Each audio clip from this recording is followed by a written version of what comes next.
حضرت ابو بکر صدیق رضی الله تعالی عنہ د نبی کریم صلی الله علیه وسلم سره محبت. یو ځل ابو بکر صدیق رضی الله عنه په غزوه بدر کې وو، په دغه کې د کفارو سره د حضرت ابو بکر صدیق رضی الله عنه زوی عبدالرحمن بن ابي بکر شریک وو. په دغه وخت کې دا مسلمان شوی نه و، بلکې وروسته یې به ایمان راوړو، یو مخلص مسلمان ته جوړ شوی.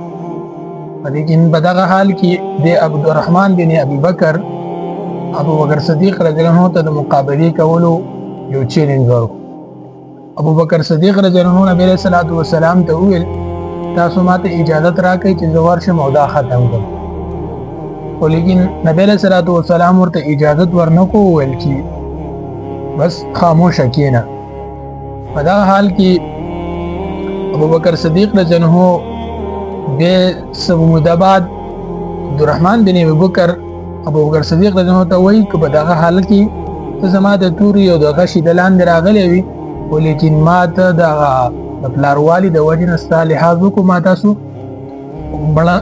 مړ نه کړئ. ابو بکر صدیق رضی الله عنه په جواب کې وایي چې که په دغه وخت کې ته کافر وي، مشرکینو سره وي، که ته زما د غشي یا د تورې د لاندې راغلی وي نو ما ته نه معاف کولی، بلکې ما ته وجلی. ولی؟